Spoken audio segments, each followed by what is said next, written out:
everybody. Welcome to the History Valley podcast. I'm your host, Jacob Berman. Today, I'm bringing two people together, Dr. Blackhirst and Dr. Price.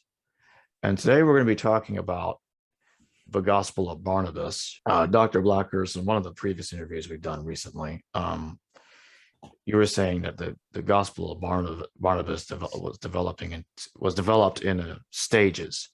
There was a older text, and then there was a modified text after the Quran came out that included some erroneous Islamic traditions as put in there. And then there was a particular church figure in the early second millennium AD that you were saying that published the final form of the Gospel of Barnabas. Could you talk about that? Yeah, well, the Gospel of Barnabas, of course, is a very late and unusual and strange piece of modern apocrypha, but it clearly is a composite document. It's a very unusually large document. It's a composite document, and in some ways, I think you could think of it as a preservation document. The author has clearly wanted to preserve certain material and has written it into that. And the question is, what material has he used, and how can we trace it back, and what are the oldest parts of it? There are some scholars who think that perhaps there's a core of it of an ancient gospel, possibly the Gospel of Barnabas that's referred to in a number of or in two ancient sources, although we have nothing of that gospel, but perhaps it's been preserved in the extant work. Somehow it's got a long and involved history. But I think that I'm comfortable that I can trace the origins of the material that's in the Gospel of Barnabas to particular places, and the formation of the gospel and its publication or its movement into the public sphere.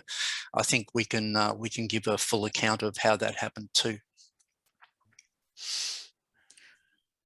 Do you think that it's possible to isolate the original gospel by, since you've delineated the layers and all that, is there any coherent substratum that might by itself be the original Gospel of Barnabas?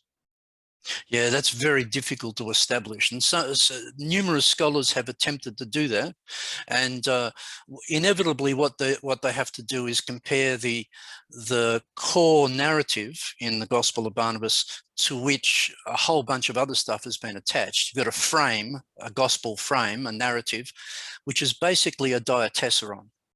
It's and so it bears comparison with other diatessera.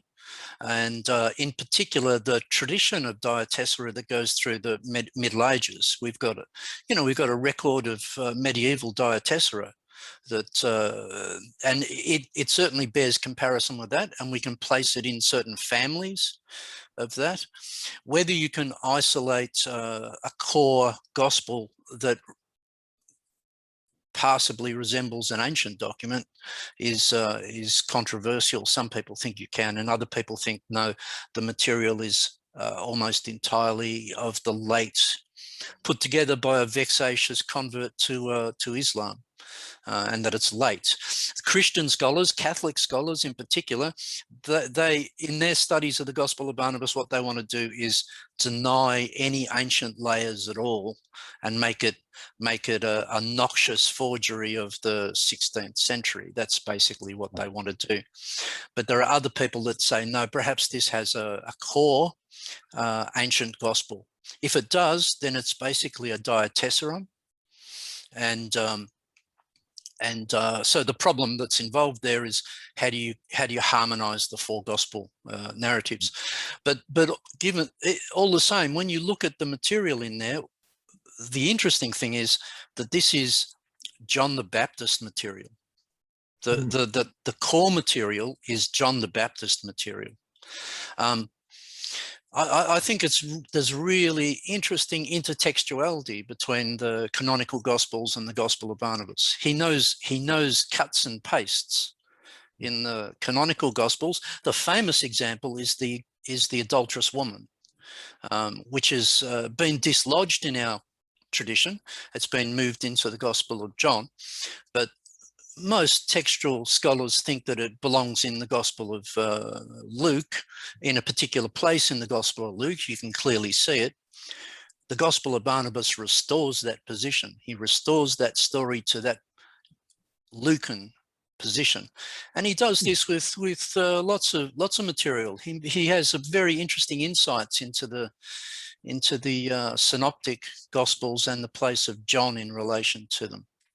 But as I say, I think if you're looking for the core material, the ancient material, it's about John the Baptist. This is Baptist material. There's a secret tradition of John the Baptist that's revealed in this document. That's what's going on. And would that have been mediated by the Carmelites? Absolutely, yes. Yeah, that's right. Towards the end of the document, there's a large body of Carmelite material that's been included in there. Once again, sort of a preservation document. There's a whole document, the little book of Elijah, which appears to be intact. That's been embedded in the text. This is Carmelite material. It's about John the Baptist. The hero is John the Baptist, and the passage of this material into Europe is very problematic. And the Carmelites are problematic in general because they're followers of John the Baptist, and John is of the old law. They don't have a Christian hero. They don't have So what they do, the Carmelites, when they move into Europe, they really attach themselves to the Virgin Mary, and that becomes that's typical of Carmelite spirituality today. But in the original layer, they were followers of John the Baptist, and they were therefore not acceptable into Roman Orthodoxy. Amongst other things, they didn't drink wine, and they had all sorts of habits that meant that when they had, at the end of the Crusades, when they had to move into Europe, that was a very difficult fit. They had lots of enemies. There were people that didn't want them in, didn't think they fitted into European Catholicism. The Gospel of Barnabas is part of that. That Carmelite material is part of that. They have possibly had anything to do with the Mandeans who lionized John at the expense of Jesus? Yeah, well, I suspect so. Although I think that these traditions really come out of Syria. They come out of the Syria, and we can sort of track them. It's to do with the Barnabas tradition in Syria and then in Cyprus. And the Carmelites moved to Cyprus as well. Cyprus is where it happens. There's a basilica of Barnabas in northern Cyprus. That's really the geographical center of this. But the Mandeans, yeah. What happens, I think, is that the Crusaders turn up in the Middle Ages. They trot over there, and what they find in the Holy Land, protected under the umbrella of Islamic rule, is they find all sorts of unorthodox forms of Christianity, and in particular, a very strong veneration of John the Baptist, as opposed to Jesus of Nazareth. And so I think that there's a John tradition here, and the Gospel of Barnabas reveals it to us inadvertently. We were not supposed to see it. It was in the hands of the Inquisition, but through a series of intrigues in the 1590s, it came into the public sphere and produces this very, very strange document that doesn't fit into our narrative at all. Yeah, the business about how the coming Messiah is Muhammad. That's right. That's right. Yeah. Exactly. Who would have said that? Exactly, and that's right. And so this is an ill-fitting sort of thing. It's sort of superficially Islamic. The whoever's put it together had only a superficial understanding of Islam. There's no evidence that in the text that they know the Quran at all. They got a faulty understanding of Islam. That's right. So it's been Islamified, and the basis for that is that instead of John the Baptist foreshadowing the Messiah, they just switch it and they make it Jesus foreshadowing Muhammad. And that's the basis of the adaptation. Fascinating. Yeah, it's really fascinating that that would happen. That's right. The context of it is the Battle of Lepanto and the Turkish takeover of the Eastern Mediterranean and the fall of Cyprus. And so the Barnabas tradition has to move into Italy at that point. They have to flee the Turks. The Gospel of Barnabas somehow comes out of that. It's very curious. But I think that my interest in it, of course, is that it may preserve ancient material and ancient traditions. That's not the normal place to look, but it's Is there, well, from what you said, I gather that there is a decent field of scholarship on Barnabas, but I never see it. I guess I don't know where to look. There's not much, actually, to be honest. There's not much. And a lot of work has been done by Catholic missionaries, because the context of this is the Gospel of Barnabas is widely published and widely read in the Islamic world. Cheap Pakistani editions, and you'll find it in Muslim bookshelves throughout the world, and Christian missionaries run into it all the time. And so there was a group of Catholic missionaries that decided that they really needed to understand this work and to counter Islamic claims. And so they've done a lot of work. They've done the bulk of work on it. Christian missionary scholars like Jan Slomp, the Dutch scholar, and others. But as I say, their interest, they're not looking for ancient material in it. They want to disprove Muslim claims that it's the authentic gospel of Jesus and all of that sort of stuff. As for secular scholars, there's only bits and pieces. So some really, really interesting ones. For instance, years and years ago, an Australian scholar named Dr. Bowman, who was a Samaritan scholar, he wrote a fascinating article talking about the Samaritan content in the Gospel of Barnabas. And that's clearly the case. This is a Samaritan material. Samaritan, John the Baptist, the Barnabas, Jewish Christian, Ebionite sort of tradition. You've got bits and pieces of that in the Gospel of Barnabas. So there are scholars that have done work on it, but not a lot, and it's still largely untouched, I think. Wow. Although there's more in German. There's more in German now. I correspond with some German scholars that, but they've got a different take on it altogether. What is their their take is they think it comes out of the Muslims had conquered Sicily and southern Italy for a long period of time, and they think that it actually comes out of that. It comes, you're looking for the seedbed of this document. Where did this document sort of come together? My guess is that it's Cyprus. They think that they're not convinced of that. They think that it can all be explained through Christian Muslim interface in Sicily and southern Italy in the Middle Ages. So they're impressed by the Italian and the vernacular nature of these texts, because it only survives in the vernacular. Well, I read something by you some years ago where you identified this apostate cleric. I can't think of the name. It's who was trying to get back at those who had in the church who had stymied him somehow. I wish I was trying to find this the other day. I don't know, where would I have read it? Correct. I'm not sure. I have published articles on that. I've also got websites with that sort of material on it, I guess. But that's correct. And that's really the most spectacular part of this story in some ways, although for our purposes, probably not the best part of the story, because the best part of it is that the document contains early material. But what happened, if I can just go through it quickly, because it's such a great story, is that in the 1590s, in the 15, so it's in the Counter-Reformation period. And the church is having a lot of difficulties with dealing with the Protestant revolt.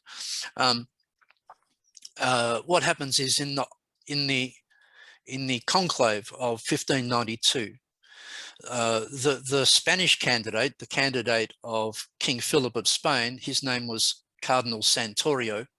He went into the conclave believing that he had the numbers and that he had the papacy in the bag. Now, he's an inquisitor, and his policy was that we should take a big stick to the Protestants and heretics of all kinds. And so he was a very militant, zealous Catholic, Spanish Inquisition type of character. Yeah. And he was betrayed in the conclave. He was a very nasty character, Santorio.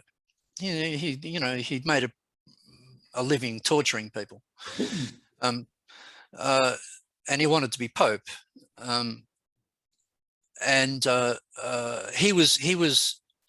He was betrayed in the conclave very famously. There's first-hand accounts of this. The votes were tied, and the person who had the casting vote was a person named Ascanio Colonna. And that should have been okay, because Ascanio was also a Spanish, one of Philip's men in the conclave. But at the last minute, Ascanio's brother, Mark Antonio Colonna, a famous family, he went over to Ascanio and handed him a note. Ascanio read the note, and then he cast his vote against Santorio. It's a very famous, and apparently the note is still preserved in the Vatican documents, but it's not public. We don't know what was on the note. So very famous conclave, 1592. Santorio lost by 1 vote. Now this meant 2 things. He was furious, but he was also in danger, because now his enemies were in charge. He's he's a very nasty church politics in this period. And so Santorio, he decides to incriminate the Colonna, Antonio and Ascanio and Mark Antonio in particular. And so he takes the Gospel of Barnabas, which is like the hottest heresy he can find in the Inquisition materials, and he dresses it up with a preface by Fra Marino. Now that's Mark Antonio's nickname. Oh, yeah, and so he puts Mark Antonio's fingerprints all over it, and then it's leaked to the public. Or actually, I think what it was done was it was prepared for King Philip. What he wanted to do was say to King Philip, "Look at these people who've betrayed us. Look at them. They're heretics. They're the worst of heretics. They're in cahoots with the Turks. This is the danger we're facing."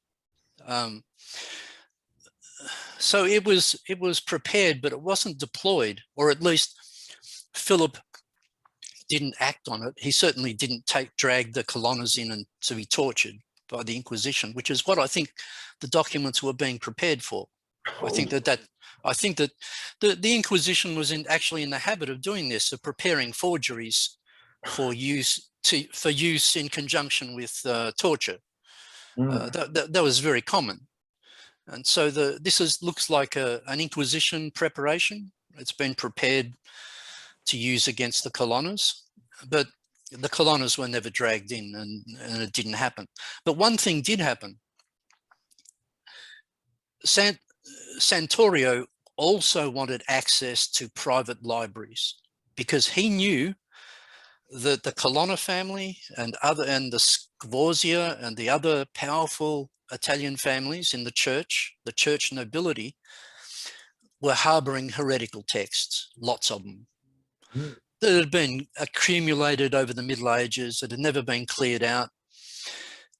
And so this is the period where all of those private libraries are being consolidated into the Vatican Library, and the church has belatedly taken control of texts. The Gospel of Barnabas slips out here. We're never supposed to see it. It's a sort of text we're not supposed to see.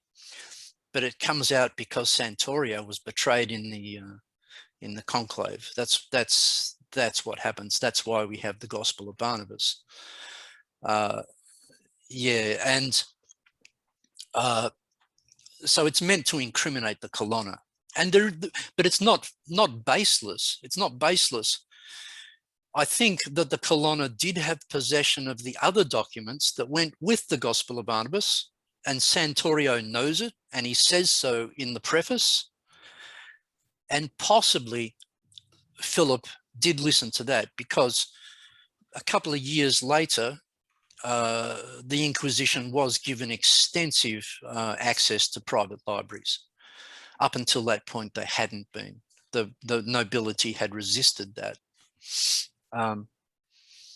Santorio knows there's lots of heretical material in private hands, and the Gospel of Barnabas could be a document prepared to try to get access to that material. Yeah, I want to know what happened to that material. Yeah, we can list it. He gives us a list of the documents. We know what there are. There's a group of letters by Ignatius. There's a whole bunch of literature that travels together with the Gospel of Barnabas. All we've got is the Gospel of Barnabas and the preface that tells us about the other stuff. Would it still be in the Vatican archives somewhere, all this juicy heresy? Well, what would happen there, I think, is that either the Colonna and the other Sforza and the other families are given time to dispense with that material, to get rid of it. And we actually get a story in the preface of that about a man who discovered heretical books in his family library. And what does it say? His wife had just died, and he's concerned that the church won't let his wife be buried in holy ground because he owns these books.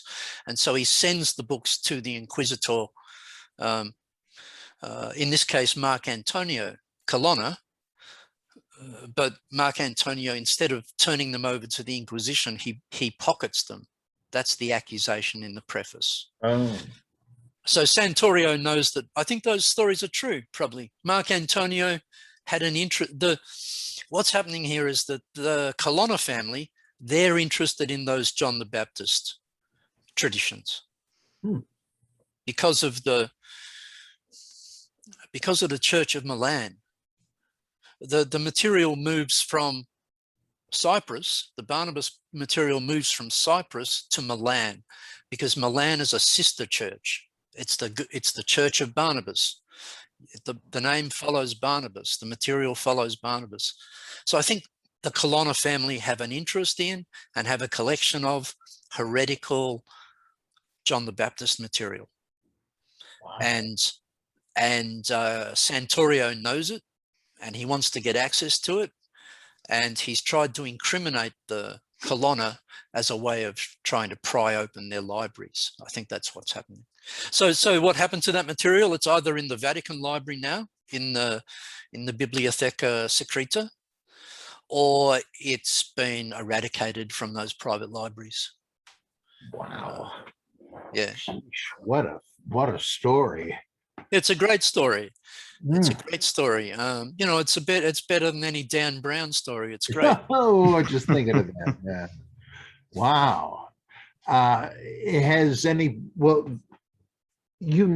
this. Is this your own reconstruction of it, or is it? Yeah. Is it available? Yeah. This is my own reconstruction of it. I spent probably 15 years just chipping away at it, and the real key to it was realizing that Fra Marino is Mark Antonio Colonna.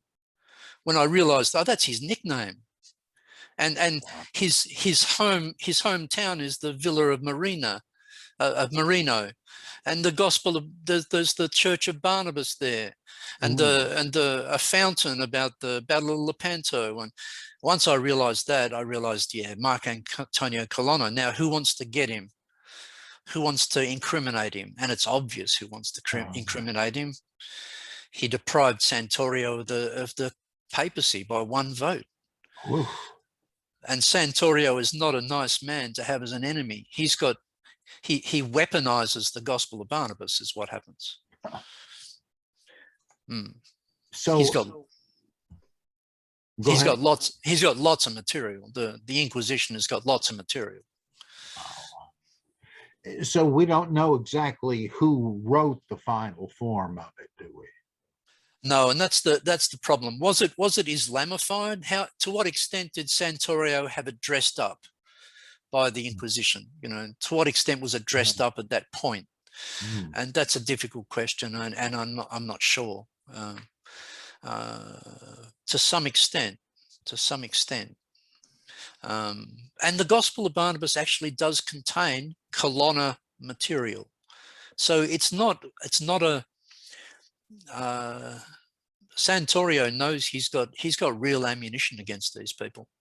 Yeah, I think that the colonna are deeply involved in traditions that were okay up until the Reformation, when the Catholic Church has to clean its act up, and these heretical traditions can't continue underground.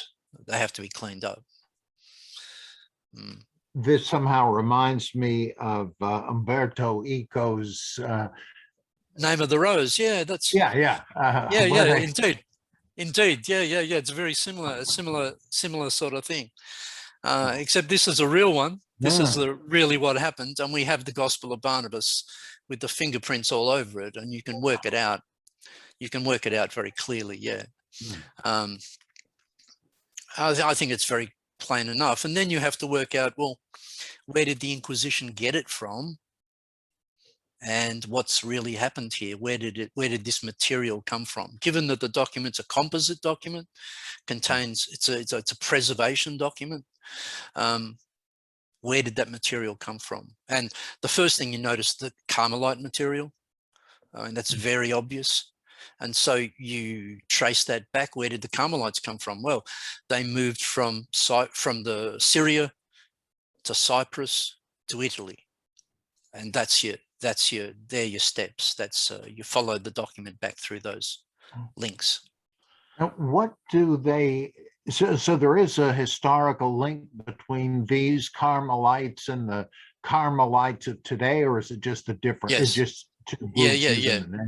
No, they're the same group. They're the same group, but you may have to make a distinction between the primitive Carmelites, and that's what we're talking about in the Gospel of Barnabas, the primitive Carmelites, and the Carmelite order that moved into Europe and was legitimized within the Catholic Church, and they had to change their whole thing. They had to adopt veneration of the Gospel of the Virgin Mary, and play down John the Baptist, and they had to drink wine. They had to modify their vegetarianism. I think they were still allowed to go barefoot. They were still allowed to be descalced. But they had to change a lot of their traditions. So the modern Carmelites are a very different sort of kettle of fish. Yes. My mother-in-law is a Carmelite nun. So pretty sure she doesn't suspect any of this. Yeah. Wow. No, this is the primitive Carmelites and the roots of the Carmelites. But all of that had to change once they came in contact with Latin Orthodoxy. It was a very strange outfit before that, and but it's a very rich spiritual tradition these days with John of the Cross and all of that. Yeah, wow, utterly fascinating. Do you have published books on this fascinating stuff? No, I don't. I only have articles. I've only published articles. No, I still tap away at it and still work on it, but I gave up on the Gospel of Barnabas for a period of time, and I've sort of come back to it recently. My career was interrupted largely, and then my department was downsized, and myself and my colleagues were retrenched and so forth. And so in those days, that happened a few years ago. So what I did was, I just packed up and went traveling. And but then a pandemic came along and put an end to that. So I'm back home and doing work again. Boy, So I sure what I'm would doing. love to have more by you in the revived Journal of Higher Criticism. Yeah, sure. I'd like to get back to that. I've been revisiting some of those old ones. Yeah, they're great stuff. Oh, there's fabulous stuff in those journals. They were wonderful from Trobe University. They were wonderful publications, weren't they? They did great work. Mm-hmm. Yeah. Oh boy. What was I just going to? Oh yeah. Do Muslim apologists have arguments in favor of the whole thing being by a disciple of Jesus, or do they just ignore critical scholarship? They ignore critical Oh. scholarship. They just run the usual conspiracy sort of thing, you know. In fact, when I first bought my very first copy of the Gospel of Barnabas, it was at a Muslim wedding, and you know, if you I don't know, you know, people set up bookshops and all sorts of things at weddings in that community. Wow. Anyway, so I'm looking through the books and there's a Gospel of Barnabas. I'd never heard of it, so I thought I'd buy it. And the guy said to me, he said, you know, when will the Pope come clean? When is the Pope going to come clean? But what the Muslim apologists do is that they conflate the Gospel of Barnabas with the Epistle of Barnabas habitually. And so what they'll say is that the Gospel of Barnabas almost made it into the canon, but it was rejected by the early councils, and so on and so on. That's really the story of the Epistle of Barnabas, not the Gospel of Barnabas. Yeah, so that's typically what happens in those editions, in the introduction to the Pakistani editions and so forth. They give you the history of the Epistle of Barnabas, dressed up as the history of the Gospel of Barnabas. Yeah. Well, what do they make of the business of Jesus predicting Muhammad as the Messiah? I mean, that's false. Yeah, I know. Yeah, that's right. They don't look at it very carefully, do they? And there are more discerning Muslims who will look at it and say, nah, this is not, you know, this is not kosher. But among rank zealots and propagandists, it's just enough for it to be a gospel that contains the name of Muhammad, and you know, it's hamdulillah, you know, fabulous sort of stuff. But yeah, there are Muslims that are much more critical of it. That's true. There are particular organizations that promote it, you know, Muslim propaganda organizations that promote it as a but they don't look at it very closely either, because if they did, they'll notice that some of the Muslim material in it is Shiite. Oh, yeah, yeah. So you know, they're and that possibly explains the messianic sort of nature of it, because messianism is much more prominent in Shiite Islam than in Sunni Islam. But I haven't really investigated that, the Shiite layer. I do know that there are allusions and references to Shiite festivals in the Gospel of Barnabas. Wow. Once when I, for a few years, pastored a church in New Jersey, it was the First Baptist Church of Montclair, which had been Harry Emerson Fosdick's first pastorate decades before.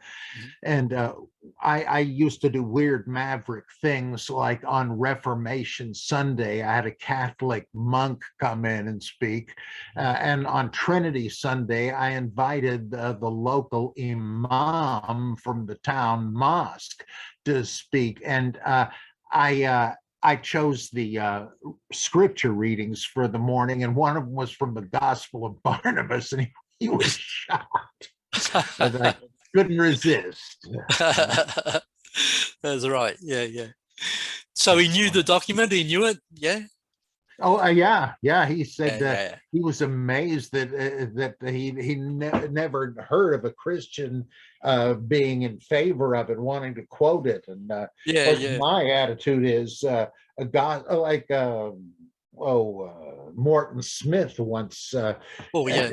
said about the secret gospel or something. I don't know. He said, look, who am I to say what is not a real gospel? If a text functions as a gospel for any group, it's a gospel. And I kind of think, yeah, I guess so. Yeah, that's so right. I look at the Book of Mormon. I'm pretty darn sure that's a 19th century sort of a hoax, but that's part of the tradition of pseudepigraphy. It's sort of like a genre convention, and I don't care. I mean, it's a scripture, and it's fascinating to study. Yeah, I agree. I've spent time looking at the Book of Mormon in this sort of context. That's right.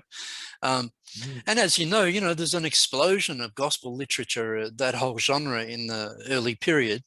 And for some reason, we've decided that, well, not for some reason, the four gospels that become canonical do really stand out, don't they? They're really a set. They're really different than the other gospel material. They're much more worked, much more accomplished, or something. Like if you were to take all of the gospel literature, which ones would you choose? You'd probably choose the canonical ones. That's right. You probably would. But I think that they're actually a different sort of category than the others. They're much more developed literature than the others. But yeah, there's any number of gospels, isn't there? And if they function as a gospel, then that's what they are. They're gospels. Yeah. I wrote a book about the old Dan Brown Da Vinci Code thing called the Da Vinci Fraud. And because the thing that bugged me about it was that Brown said, well, this is fiction, of course, but all the background lore is correct. And I thought, oh, no, you don't. And so I explored that in the backgrounds of the various things he mixed in. And at one point, he says that there were at least 80 gospels in the early church. And I thought, well, that sounds like an exaggeration. But then I thought, now, wait a minute, what could believably be considered a gospel? How many of them do we at least know about from these lists of books and all that? And there were about 80 of them that we still know about.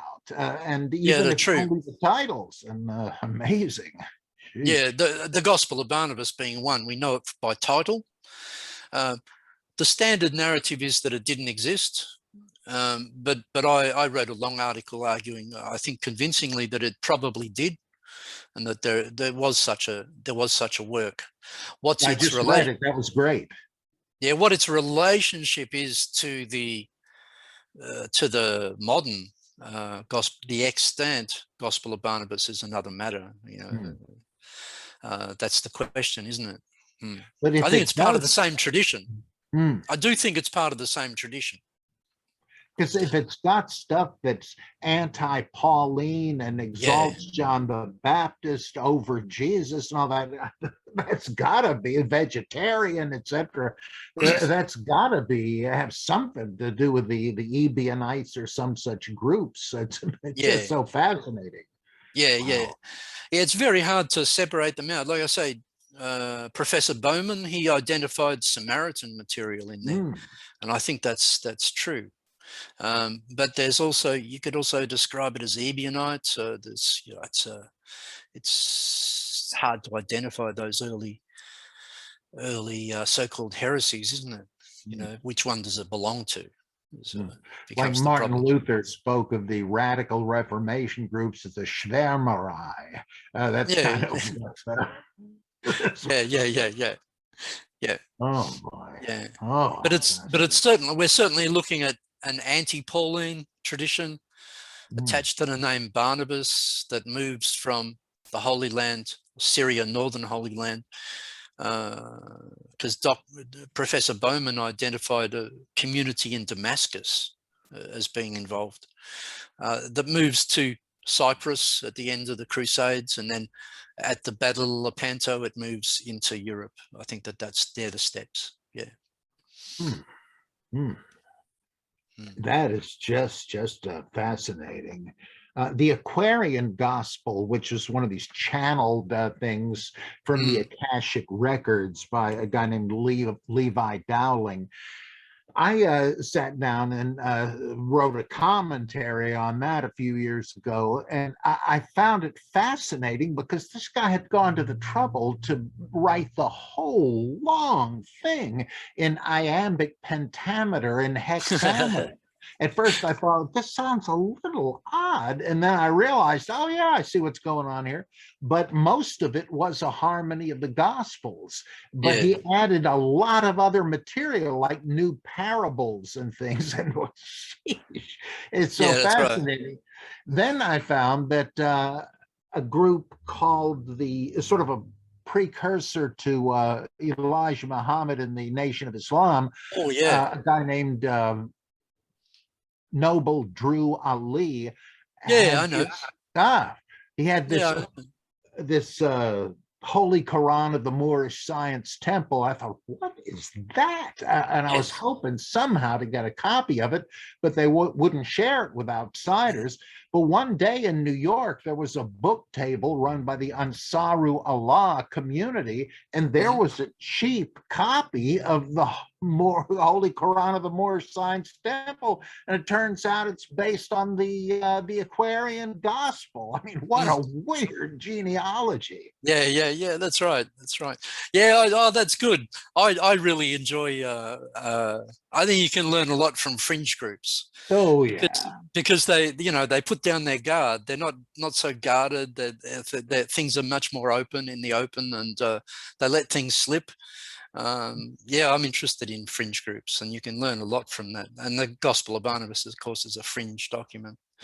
But yeah, the Nation of Islam and the Moorish temple and all of that, that's fascinating fringe groups. And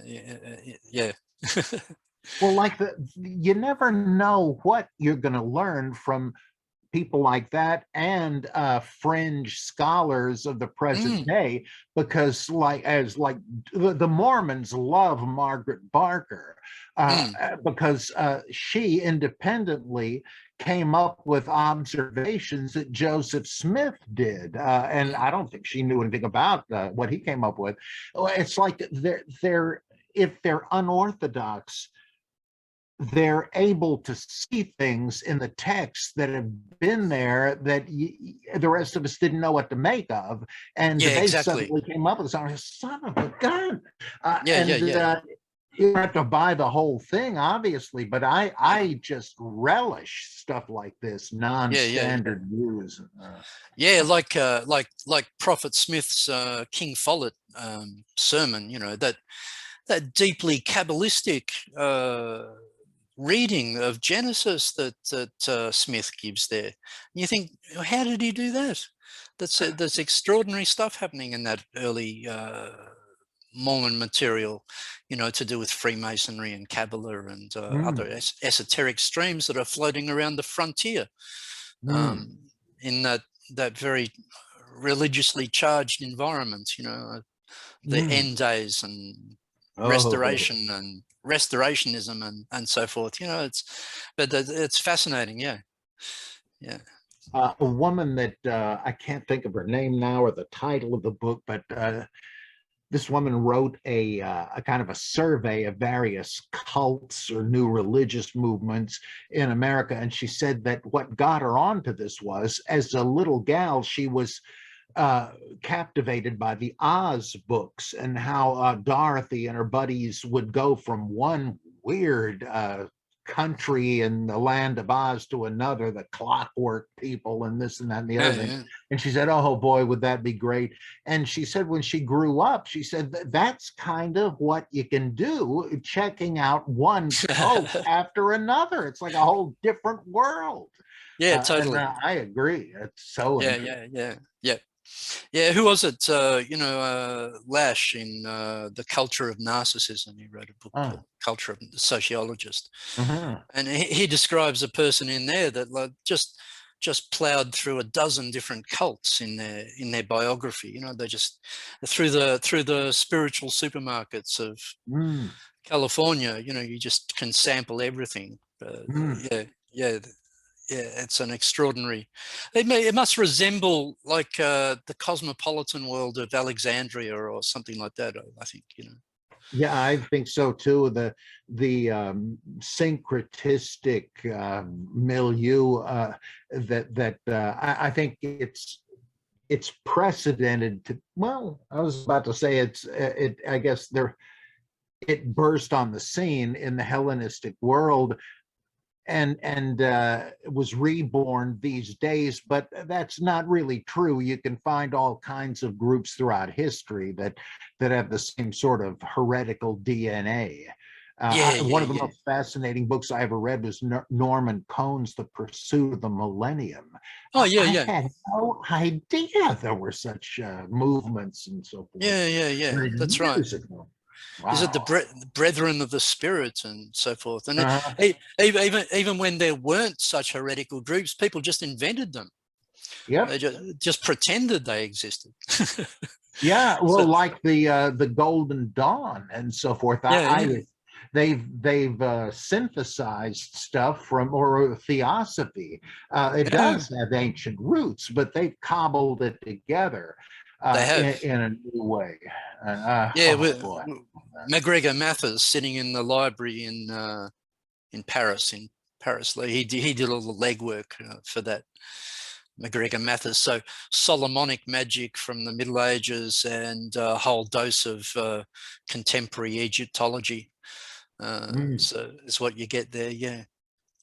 Well, I love that guy's name. It wasn't his given name, but he wanted to identify with the Celtic twilight, so he came up with this name. And just to hear it, MacGregor Mathers. Oh boy, so that's right.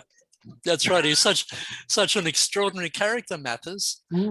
People know a lot more about Crowley or and those sort of colourful characters, but Mathers, had that very strange character, Mathers.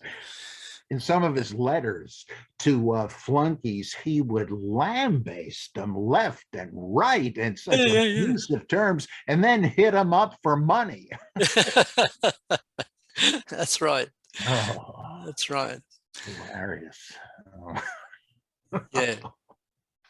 But a syncretic mind, he could put all of that together. He put, interesting character.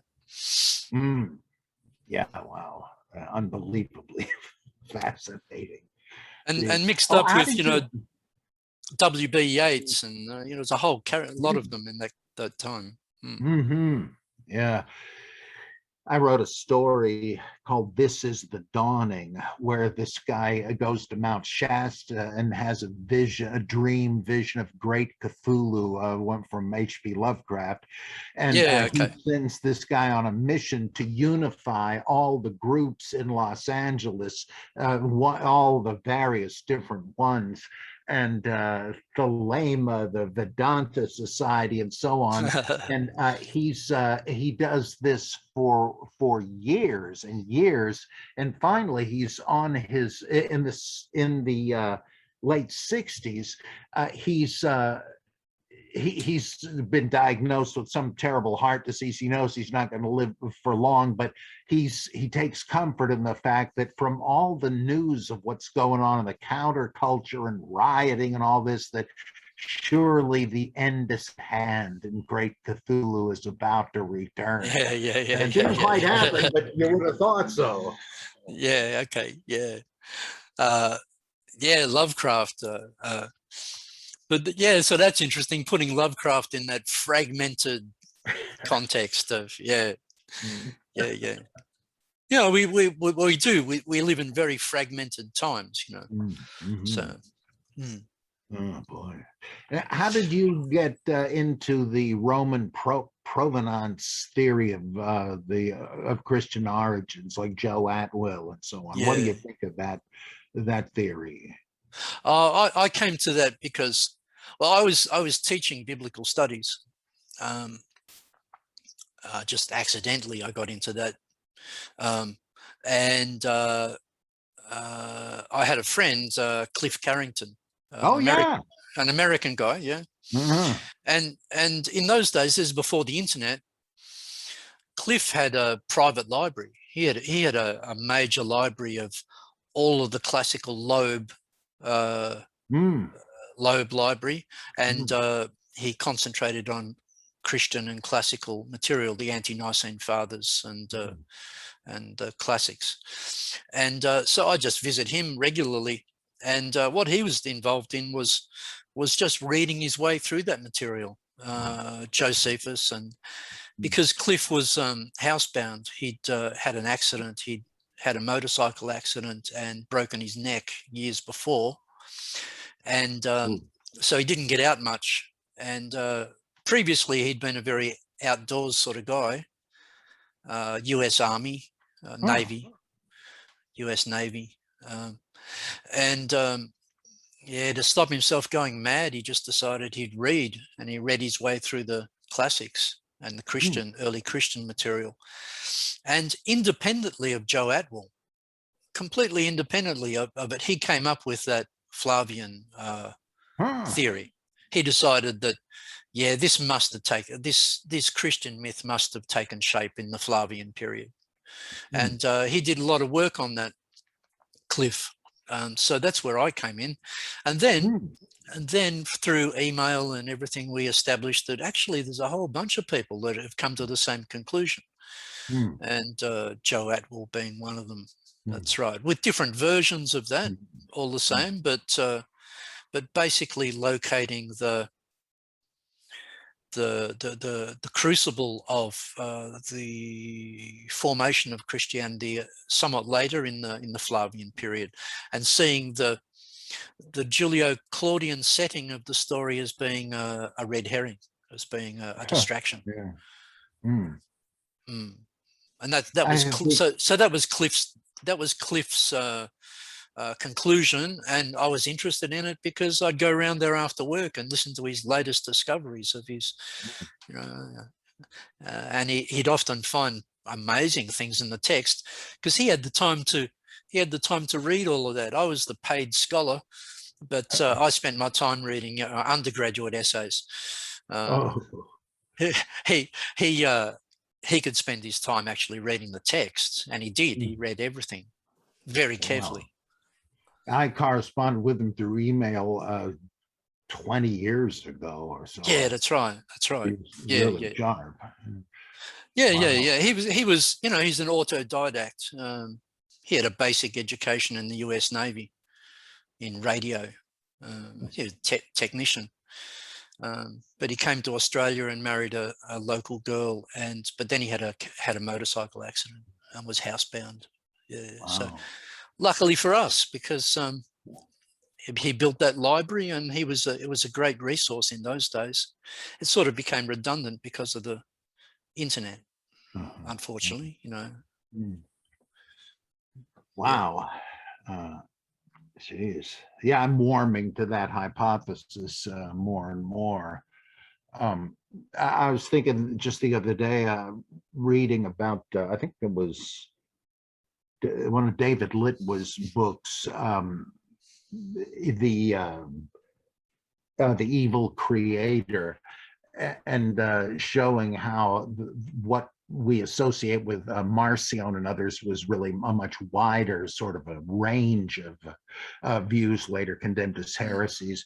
And it made me think, I guess this wasn't new to me really, but it never really registered. I thought, the Eusebian paradigm that everything was hunky-dory in the beginning. Jesus taught the disciples the orthodox truth. They taught it to the bishops and so on. But then in the second generation, Satan sent out these charlatans and heretics to make trouble. And I thought, well, of course, like Walter Bauer convinced me that wasn't so. But the time element, I thought, wait a second, the hydra-headed heresy was Christianity. I mean, it was it's not like it started as a single thing and then branched out. It's like it was consolidated or forced together. It's the other way around. That's right. Yeah. That's right. So there's a posited earlier version of pristine Christianity, but that's just a function of the Orthodox view of the church. And so when did it actually start? And that's the big thing. Like, it was there a Paul who was distinct from Simon Magus or Marcion or whatever, and gets backdated fictively. Oh boy, what a headache. Yeah, it is a headache. I'm more and more I'm inclined to late dating and and backdating of the fictions. But I found a passage. I was looking through Cliff Carrington's material recently, and I found a passage that is very suggestive to me, that in a way that it wasn't in previously. And this would be great news for Joe Atwell, I'm sure. He's probably aware of it, but I'm not sure of that. So there's a passage in, I think it's in Suetonius, in regards to Titus, and he just says in passing that Titus was a master forger. In fact, he says, if Titus had not had to devote himself to the affairs of state, he would have been the greatest forger in history. Whoa.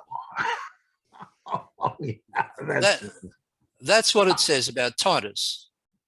But and I've read that before and thought, wow, that's, Cliff Carrington found that passage for me. But it occurred to me recently, I thought, hang on, I've heard this story before. This story comes from Plato. There's an echo there of the passage in Plato where we're told that Solon would have been the greatest of Greek poets had he not had to devote himself to the affairs of state. It's almost exactly the same formation. He says, Plato says, Solon would have been was the greatest of poets. He would have been greater than Homer if he had not had to devote himself to the affairs of state. Wow. And then Plato, of course, gives us the whole story of Atlantis, which he says comes from Solon. And that was the material that Solon was going to work into a mythology, into a epic poem. But he didn't, because he didn't have time. Oh. Suetonius imports that story to Titus. And I find that really fascinating. Yeah. That because the allusion is to the Atlantis story. And what's the Atlantis story? It's Plato's account of how you dress up mythology as history. Ooh. Wow. That's what the Atlantis, that's the whole purpose of the Atlantis story. Plato's concerned with verisimilitude. He wants to show how you can dress mythology up as history. And Suetonius has got an allusion there to that function of the Platonic dialogue. And I find that really interesting. Wow. Well, that is great. If you wanted to write up something about that for the Journal of Higher Criticism, sure. All right, I will, Bob. I've only just I have read that reference to Titus before, but only recently I thought, hang on, I know that reference somewhere. It's Solon. It's Plato's account of how Solon could have rewritten history. Wow. Mythic history. And here we have Suetonius giving that role, Solonic role, to Titus. Boy, oh boy, I'm learning things today. Oh. So am I. I hate to say I have to get going. This has just really been fascinating and lots of fun. Yeah, lots of fun. It is. It's an exciting field, isn't it? Once you. Yeah, I'm sort of relieved in lots of ways that I'm no longer in sort of the academic grind of things. Oh, me too. Me too. For years, I was thinking, boy, the field is so overcrowded. I'll never get a teaching job. Boy, how unfair. And now I think, you idiot, that would have been terrible. Yeah, it would have been. That's right. That's right. Yeah. Apart from the financial hit and everything, I'm glad to be out of it, because it's much more exciting on the fringes.